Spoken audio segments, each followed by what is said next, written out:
Сәлем достар, сіздермен бір әдеттегідей доллар кесет арнасы. Бүгін мен сіздерге жаңа смартфон, яғни iPhone 17-ні сатып алу үшін қанша күн жұмыс істеу керек, сол жайлы айтатын боламын. Apple'дың жаңа смартфоны iPhone 17 биыл 19 қыркүйекте сатылымға шығады.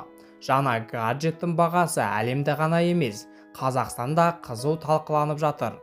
Осы ретте жаңа iPhone'ды сатып алу үшін Қазақстан тұрғыны қанша күн жұмыс істеу керек екенін есептеп шығарайық. Ең арзан нұсқасы, яғни 128 гигабайт жадпен шыққан iPhone 17 ақш-та $799 сатылмақ. Ұлттық банктің 10 қыркүйектегі бағамымен бұл шамамен 429 мың теңгеге құрайды. Ал қазақстандықтар жиі таңдайтын 256 гигабайт нұсқасы 482.800 теңгеге тең. Үлкен жадқа ие Air Pro және Pro Max модельдерінің бағасы тіпті 590 мыңнан 912 мың теңгеге дейін барады. Халықаралық Numbeo.com сервисінің деректері бойынша Қазақстан iPhone индексінде 82-ші орында тұр. Орта есеппен қазақстандыққа жаңа смартфон сатып алу үшін 37 күн жұмыс істеу қажет. Бұл шамамен 1,5 айлық жалақының көлеміне тең. Мұндай есептеулерде түрлі көрсеткіш ескеріледі. Мәселен, медиандық жалақы 286.400 теңге деңгейінде болса, оған жаңа iPhone алу үшін 1,7 айлық табыс керек.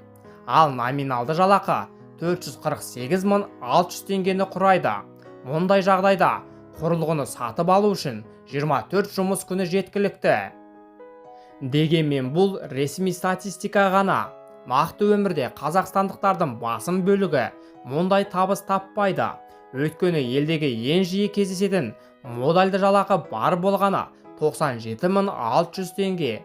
Яғни осындай табысқа күнелтетін адамға iPhone 17 үшін кемінде 5 ай ішпей жемей жалақысын жинауға тура келеді. Ал минималды жалақы алатындар жаңа смартфонға ақша жинау үшін жарты жылға жуық уақыт кетеді. Жалақы айырмашылығы айқын көрінетін салаларда iPhone-ға жету мерзімі де әр түрлі. Мысалы, қаржы және сақтандыру саласында жұмыс істейтіндер небәрі 11 күнде жаңа гаджет сатып ала алады. Мұнай-газ саласындағыларға 12 күн, ал IT саласындағыларға 13 күн жеткілікті.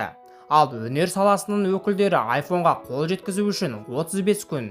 Ауыл шаруашылығы мен коммуналдық қызметкерлері 34 күн еңбек етуі керек. Өңірлер арасындағы айырмашылық та аз емес. Ең қысқа мерзім Маңғыстау облысына тиесілі. Мұнда жаңа смартфонға ақша жинау үшін 17 күн жеткілікті. Атырау облысы мен Астанада бұл көрсеткіш 18 күн болса, солтүстік Қазақстан облысында 32 күнге, ал оңтүстік аймақтарда 30-31 күнге дейін созылады. Жалпы алғанда Қазақстанда iPhone 17 көпшілік үшін қымбатшылықтың символына айналып отыр. Орташа жалақы деңгейінде бұл гаджетті 1 айлық еңбекақымен сатып алу мүмкін емес. Жаңа iPhone-ды бірден қолына алатындар негізінен жоғарғы табыс табатын салаларда жұмыс істейтіндер ғана. Қалғандары үшін iPhone 17 бірнеше айлық есептің бағасымен келетін қымбат арман болып қалады.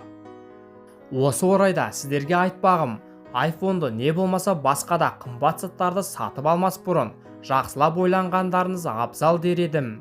Сатып алғанда да кредитке алатын кісілер өте көп.